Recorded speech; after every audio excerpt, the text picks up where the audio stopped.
지난 시간으로 사사기의 시대가 끝나고 사무엘서로 넘어오게 되었습니다.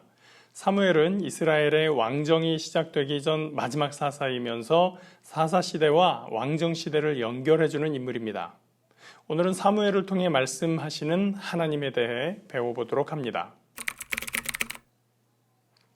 사무엘상 1장은 아이를 낳지 못하던 한나의 이야기로부터 시작하죠. 한나가 실로의 성막에서 눈물로 기도하며 아들을 주시면 그를 하나님께 드리겠다고 서원했고 하나님께서 그 기도를 들어주셔서 사무엘이 태어납니다. 한나는 사무엘이 저질된 후에 실로의 제사장 엘리에게 아이를 맡기면서 하나님의 사람 사무엘의 이야기가 시작됩니다.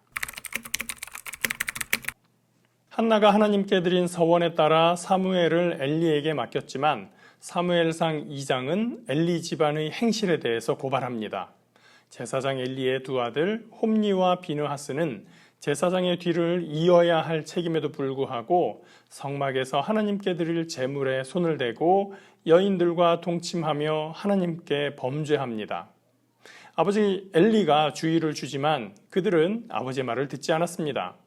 그러나 엘리는 자식들을 너무도 아낀 나머지 말로 타이르는 이상의 어떠한 제재도 하지 않았죠. 그런 자식들의 행태와 아버지 엘리의 우유부단한 처신은 백성들의 원망과 하나님의 진노를 사고 맙니다. 반대로 아이 사무엘은 자라며 하나님과 사람들에게 더욱 은총을 받고 있었습니다. 아이 사무엘이 엘리 앞에서 야훼를 섬길 때에는 야훼의 말씀이 희귀하여 이상이 흔히 보이지 않았더라.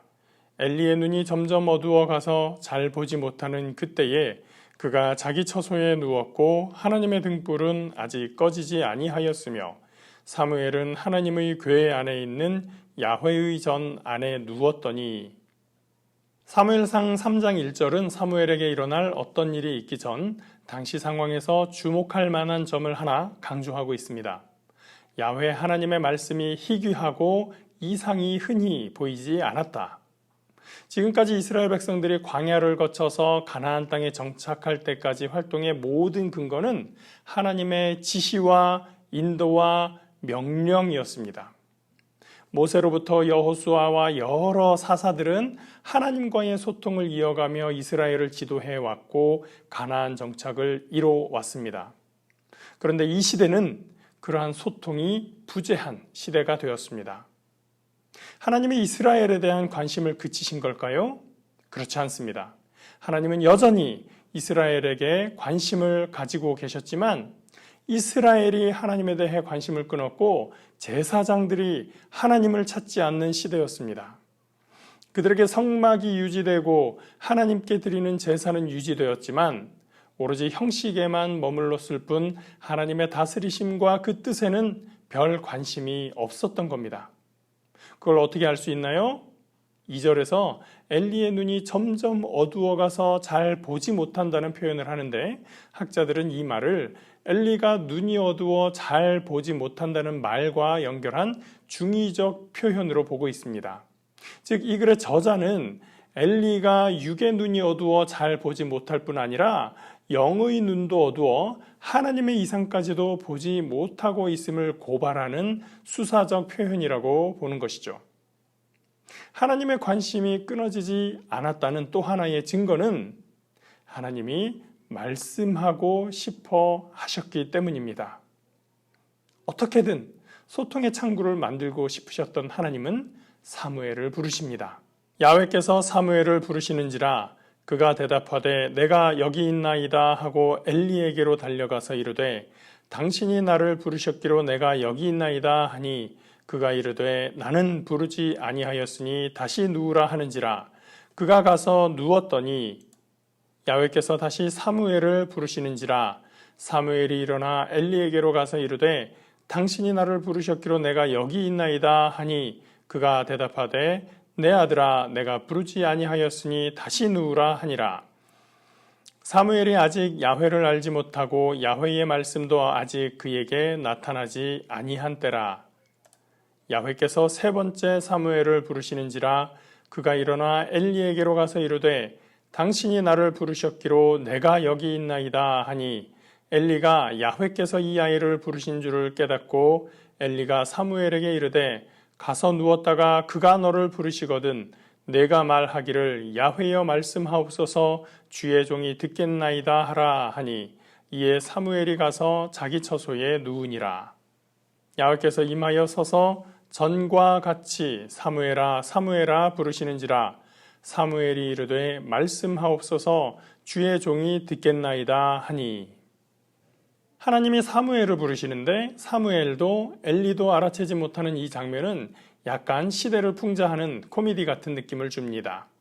사무엘로서는 처음 겪는 일이었기 때문에 무슨 일인지 알 수가 없었을 거고요. 나이 많은 엘리는 어렴풋이 하나님의 음성을 들었다던 선배 제사장들이나 사사들의 이야기를 떠올렸을 겁니다.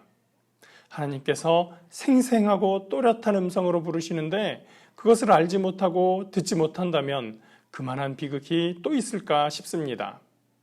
지금 우리 시대는 이미 성경 66권이라는 풍부한 하나님의 말씀을 손에 가지고 있습니다. 성경을 통해 누구나 차별 없이 하나님의 말씀을 알 수 있는 환경에 있는 것입니다. 기약 없는 환상과 음성을 기다리기 이전에 우리는 확실하게 주어진 성경에 먼저 귀 기울이고 마음을 열어야 참된 하나님의 음성을 듣는 사람이라 할 수 있습니다. 드디어 사무엘이 하나님께 응답했습니다. 하나님은 무엇을 말씀하셨나요? 야훼께서 사무엘에게 이르시되 보라 내가 이스라엘 중에 한 일을 행하리니 그것을 듣는 자마다 두 귀가 울리리라. 내가 엘리의 집에 대하여 말한 것을 처음부터 끝까지 그날에 그에게 다 이루리라. 내가 그의 집을 영원토록 심판하겠다고 그에게 말한 것은 그가 하는 죄악 때문이니 이는 그가 자기의 아들들이 저주를 자청하되 금하지 아니하였음이니라. 그러므로 내가 엘리의 집에 대하여 맹세하기를 엘리 집의 죄악은 제물로나 예물로나 영원히 속죄함을 받지 못하리라 하였노라 하셨더라. 보통 우리는 하나님의 음성을 듣기 원합니다. 주의 음성을 내게 들려주소서, 내게 말씀하소서. 우리는 그렇게 노래도 하고 기도도 합니다. 우리는 어떤 음성, 어떤 메시지를 기대하고 있는 걸까요? 하나님께서 사무엘에게 주신 첫 번째 말씀은 지금 사무엘을 돌봐주고 있는 엘리의 집안에 대한 심판이었습니다. 어쩌면 어린 사무엘로서는 감당하기 어려울 수도 있었을 것 같습니다. 예전에 제가 알던 외국인 학생 중에 동유럽 출신의 목사님 아들인데 우리나라 대학에서 신학을 공부하던 청년이 있었습니다. 이 친구는 한국 생활을 너무 잘 즐기고 재밌어 하고 있었습니다. 그와 가까운 미국인 선교사와 함께 대화를 하는 중에 이 친구가 그런 말을 합니다. 하나님은 나에게 아무런 말씀을 해주지 않으시는 거예요. 하나님은 나에게 관심이 없는 것 같아요. 그 선교사님이 대답했습니다. 하나님은 지금 너에게 본국으로 돌아가라고 말씀하시는 것 같다. 그 음성을 들으면 너는 곧장 돌아가겠니? 그러나 이 청년의 대답은 NO였습니다. 안 가겠다는 거예요. 하나님의 음성이 들리지 않는다는 핑계를 대고 있지만 사실은 하나님의 음성이 들려도 그 말에 따를 생각은 별로 없었던 겁니다. 제가 어릴 때 생각이 납니다. 한 중학생, 고등학생 때였던 것 같은데요. 예수님이 재림하시면 우리 모두 들려 올라갈 텐데 그곳에는 결혼이 없다고 하길래 예수님이 좀 늦게 오시면 좋겠다. 나 결혼한 다음에 오시면 안 되나? 그런 생각을 했었습니다. 우리의 믿음은 우리를 구원하시고 세상을 다스리시는 하나님을 믿는 것이어야 할 텐데 오히려 나를 만족시키고 나를 기쁘게 하는 것이 목적이 되어 있는 경우가 많습니다. 때로는 내가 불편하더라도 나와 나의 소원과 다르더라도 하나님의 뜻이라면 아멘 할 수 있는 우리의 믿음이 되길 기대합니다. 사무엘은 밤잠을 이루지 못했습니다. 아침이 될 때까지 사무엘은 고민했습니다. 사무엘이 아침까지 누웠다가 야훼의 집의 문을 열었으나 그 이상을 엘리에게 알게 하기를 두려워하더니 엘리가 사무엘을 불러 이르되 내 아들 사무엘아 하니 그가 대답하되 내가 여기 있나이다 하니 그가 이르되 내게 무엇을 말씀하셨느냐 청하노니 내게 숨기지 말라. 내게 말씀하신 모든 것을 하나라도 숨기면 하나님이 내게 벌을 내리시고 또 내리시기를 원하노라 하는지라. 사무엘이 그것을 그에게 자세히 말하고 조금도 숨기지 아니하니 그가 이르되 이는 야훼이시니 선하신 대로 하실 것이니라 하니라. 사무엘이 밤잠을 이루지 못했지만 사실은 엘리도 사무엘이 다녀간 이후로 잠 한숨 잘 수 없었을 겁니다. 내가 듣지 못한 하나님의 음성이 저 아이에게 들리고 있다니, 하나님의 임재에서 제사장인 자신이 배제되어 있다는 사실을 눈앞에서 확인하게 된 셈입니다. 내게 하지 않는 말을 하나님이 저 어린 사무엘에게 하시다니 대체 무슨 일일까? 나에게 뭐가 문제가 있는 걸까? 엘리는 자신의 과거와 아들들의 죄악상이 떠올랐을 겁니다. 그는 두려워졌습니다. 아침이 됐는데 밤새 자기를 깨워대던 그 사무엘은 오지를 않습니다. 아니, 안 그래도 궁금한데 알아서 딱딱 보고를 해야지 싶었지만 사무엘은 지금까지 너무나 착하게 자라왔습니다. 어릴 때부터 맡아서 아들처럼 키우던 사무엘입니다. 엘리는 차분하게 사무엘을 불러서 하나님께서 무엇을 말씀하셨는지 묻습니다. 그리고 하나님의 심판이 가까웠음을 알게 됩니다. 앞서서 그는 하나님의 사람으로부터 동일한 내용의 경고를 받은 바 있습니다. 사무엘상 2장 후반부에 그 내용이 기록되어 있는데요. 사무엘에게까지 같은 말을 듣자 그는 자포자기에 들어갑니다. 왜 진작 돌이키지 않았을까? 왜 좀 더 강하게 아들들을 경고하고 집안을 바로 세우지 않았을까? 후회도 했을 겁니다. 그러나 하나님의 사람에게 경고를 받았을 때처럼 이번에도 돌이킴은 없었습니다.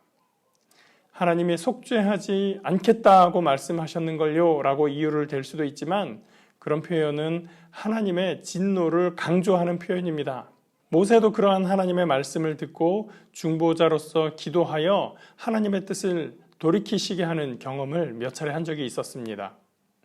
엘리는 지금이라도 돌이켜 회개했어야 하지만 자식들에게 어쩌지 못하고 자신도 회개하지 않았습니다.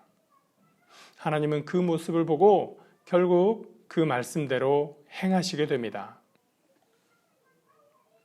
하나님의 말씀을 신실하게 대언한 사무엘을 통해 우리는 장차 오실 더 위대한 선지자 예수님의 그림자를 봅니다. 잠잠한 가운데 하나님이 말씀하실 것입니다. 우리 모두 하나님의 말씀을 간절히 사모하기를 원합니다. 하나님이 무슨 말씀을 하시든지 믿음으로 받기를 원합니다. 하나님이 주신 능력으로 담대함을 얻어 그분의 메시지를 전달할 준비가 되었기를 간절히 원합니다. 오늘은 이렇게 말씀하시는 하나님과 그 말씀을 듣는 사무엘 그리고 엘리의 반응에 대해서 생각해 보았습니다. 저와 여러분이 하나님의 말씀을 사모하고 그 말씀을 따르며 말씀을 선포하는 은혜 가운데 있기를 축복합니다. 기도하겠습니다. 사랑의 하나님 감사합니다. 주님이 사랑하시는 그 백성들을 아끼시고 인도하시고 이끄심을 감사합니다. 하나님의 말씀이 없는 시대, 하나님의 이상이 없는 시대에 엘리는 하나님을 찾지 아니하고 그저 흘러가는 대로 그 생활 그대로를 형식적으로 살아가고 있었을 뿐이었습니다. 하나님, 오늘 우리에게 하나님의 말씀이 주어졌고 우리가 주님을 향한 믿음을 가지고 있다고 하는데 우리의 믿음이 생생하게 살아 하나님의 말씀을 듣고 귀 기울이고 깨닫고 하나님 앞으로 돌이키는 하나님의 백성으로서의 삶을 온전히 살아가기 원합니다. 우리 중심에 함께하여 주셔서 우리에게 들을 귀를 주시고 주님을 향한 마음을 허락하여 주시옵소서. 그래서 세상으로 다시 나아가서 하나님의 말씀을 온전히 선포할 수 있는 귀한 주의 백성들 될 수 있도록 역사하여 주시옵소서. 함께해 주시는 주님께 감사드리며 예수 그리스도의 이름으로 기도합니다. 아멘.